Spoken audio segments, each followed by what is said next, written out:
Hey, everyone, I'm Laura Thompson. Mom, you can't be serious right now. I hissed into the phone, pacing my kitchen. The counter was littered with baking tools, all forgotten as I tried to keep my temper in check. My twins were at school, Jack was at work, and I was supposed to be prepping for tomorrow's bakery orders. Not handling this bombshell. Laura, she's your sister. She just got divorced. Where else is she supposed to go? Mom's guilt-laden tone was maddeningly familiar. How about her own place? She's 35, not 15. We've already decided, Laura. Jessica will move in with you tomorrow, she said with a finality that made my stomach churn. You've got that big house, and family helps family. I glanced around our home, the home Jack and I had sacrificed for, one painstaking mortgage payment at a time. Did anyone even think to ask me, or Jack? Don't be selfish, Laura. You always were the difficult one. That night, over dinner, I broke the news to Jack. Babe, we need to talk. My hands were trembling as I set down my fork. What's wrong? He asked, his brow furrowing. My parents are forcing Jessica to move in with us. And Madison, too. Your sister Jessica, his voice sharpened. The one who borrowed your wedding dress and returned it with wine stains. The very same. The twins came bounding into the kitchen. Dad, can we have dessert?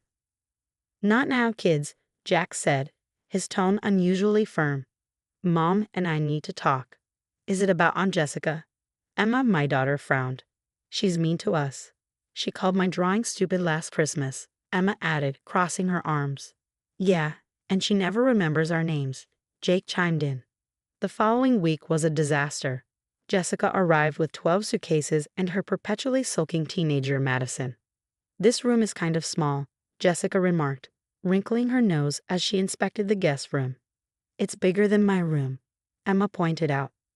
Well, sweetie, Jessica said in that condescending tone that made my teeth grind. Adults need more space than little kids. That night, I caught her rearranging my kitchen. The flow was all wrong, she explained, not bothering to look up. This is my kitchen, Jessica, I snapped. My business depends on knowing where everything is. Oh, please, she scoffed. It's just a little hobby bakery, not like you're running a real business. I bit my tongue, resisting the urge to scream. By the next day, she was criticizing my parenting, inviting her friends over without asking, and somehow convincing our parents that I was the villain. The last straw came when I noticed things disappearing. Toys, clothes, even household items were vanishing. At first, I thought the twins were misplacing things, until I overheard Madison on the phone. Mom's been selling stuff online again, she whispered. My stomach dropped. Where are the kids' new gaming consoles? I confronted Jessica, holding up the empty boxes I'd found under her bed. Oh, those old things? The kids barely use them, she replied dismissively. Besides, they spend too much time on screens anyway. You sold them? My voice cracked. Those were Christmas presents. Don't be so dramatic. I needed money for a job interview outfit. I'll replace them eventually. I pulled out my phone, showing her the listings I found online. And what about Emma's clothes? Jake's collector cards? Those weren't yours to sell. If you and Jack would loan me money like normal family members, I wouldn't have to. Then came the breaking point. Another alert pinged on my phone. $500 spent at Nordstrom. You synced my car on your laptop, didn't you? I demanded. Jessica shrugged. It must have been an accident. 4 times this week, accidentally. Madison shuffled into the room. Mom, Emma's crying because she can't find her dance costume. Jessica rolled her eyes. That tacky thing. I sold it. She can wear something else. I snapped. That's it. Get out. Already called Mom and Dad, Jessica said smugly, waving her phone.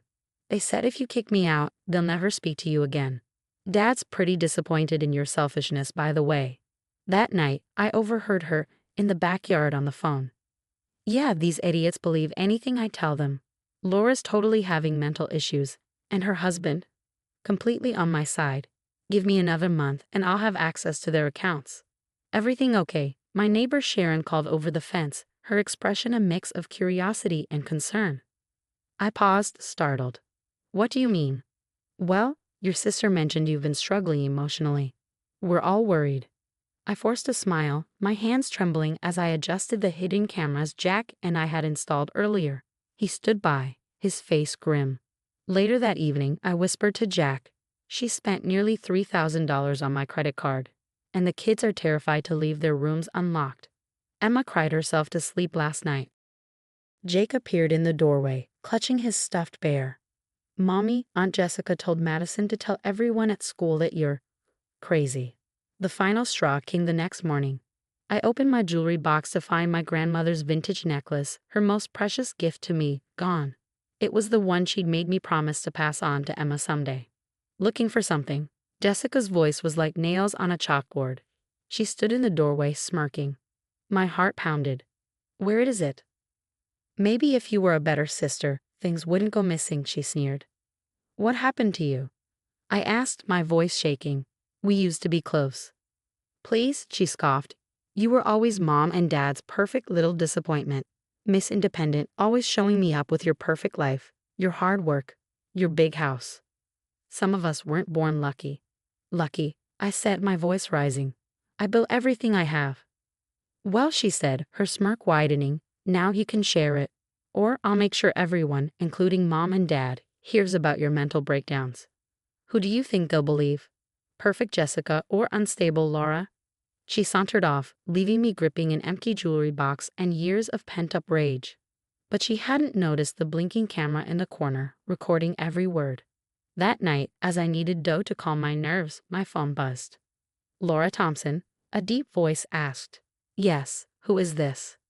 This is Robert Clean, Jessica's husband. Well, not ex-husband, despite what she's told you.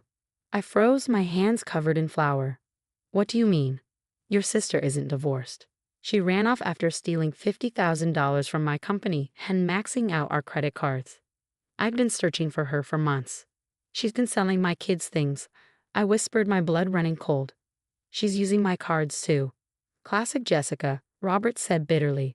She did the same to 3 other families. There are warrants out for her in Nevada. Just then, a notification popped up on my phone. Security footage from the bakery. There was Jessica, at 3 a.m., photographing my equipment and making calls. I'll send you everything I have on her, Robert said. You're not crazy, Laura. She's done this before. The next morning, Jessica cornered me in the kitchen. Your precious mixer would fetch a good price, she said casually, trailing her fingers over the stainless steel. Shame if something happened to it. Touch my business equipment, I said through gritted teeth. And what? Call the cops? She interrupted with a laugh. Who'll believe you? Madison's already told her counselor you're erratic. One more push and Jack might just take the kids. My phone buzzed again. It was Mom. Laura, Jessica says you've been threatening her. We raised you better. Maybe you need professional help. I hung up, shaking, and called Robert back. She's planning something big. I need your help. I'm on my way, he said. Keep her there 2 more days. That evening, during dinner, Madison broke. She burst into tears, sobbing uncontrollably. I can't do this anymore, she cried. Mom, tell them the truth about Dad. Shut up, Madison. Jessica snapped, glaring daggers at her daughter. Laura, control your niece. No, Madison shouted. Tell them, Mom. Tell them how you stole Dad's money. How you made me lie about the divorce. Jessica lunged for her daughter, but I stepped in between them. Touch her, I said coldly, and it's over. You know what? Jessica snarled. I've had enough of your perfect family act. By next week, I'll own half this house. Already got Jack's signature on some documents while he was helping me. Pretty sure the bakery will be mine too. Unstable people can't run businesses. I smiled, ice cold. Those papers Jack signed. Fake. We knew you'd try something. Jessica's face faltered. You're lying. The cameras, I said, holding up my phone. They caught everything. Jessica, every threat, every theft, every plan. You've left a trail of destruction. But do you know what's most damning? I leaned in, holding up my phone. The footage of you bragging about your scams in Nevada. Her face turned ashen. You're bluffing. Dad, Madison's trembling voice cut through the tension. I want to go home. We all turned as Robert stepped into the room, a police detective at his side. No. Jessica stumbled backward, panic flashing across her face. They're all lying. Laura's crazy. She's trying to ruin my life, just like she's always done. Like you ruined the lives of those other families? I shot back, holding up printed screenshots. Or should we discuss the outstanding warrants? Jessica's eyes darted around, desperate for an escape. You set me up, she hissed. You. No, Jessica. You did this to yourself, I said, my voice steady. Every single time you chose to hurt someone, to steal, to lie, to manipulate even your own daughter. Behind me, I heard my mother's shaky voice on the phone. Laura, we had no idea. Of course you didn't, I replied quietly, meeting her guilt-stricken silence. You never wanted to see it. As the police led Jessica away, Madison clung to me sobbing. I'm so sorry, Aunt Laura. She made me. I hugged her tightly. I know, sweetie, I know. Last I heard, Jessica was sentenced to 15 years for multiple fraud charges. She still writes to me sometimes, claiming she's changed, but those letters go straight to the shredder. Boss, my assistant poked her head into my office. You're trending again. Another family exposed financial abuse using your hidden camera trick. I smiled, thinking back to how that footage had saved everything. The timestamps proving Jessica's theft, the audio capturing her threats, the videos showing her selling stolen items. Perfect evidence for the prosecutors. Mom. Emma called from her table. Can I take self-defense classes with Madison?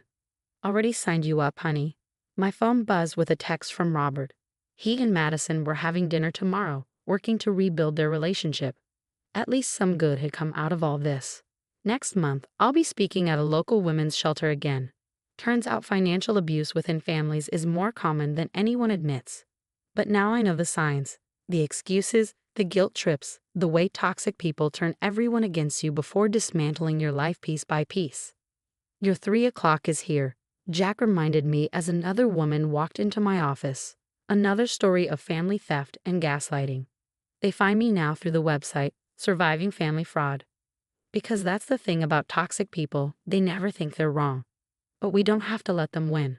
So what would you do if your parents consistently chose your toxic sibling over you? Would you give them another chance as they're asking, or maintain strong boundaries, even if it means losing them forever? Share your thoughts in the comments, and remember, setting boundaries isn't just about protecting yourself. It's about breaking generational cycles of enabling toxic behavior. Your story might help someone else find their strength.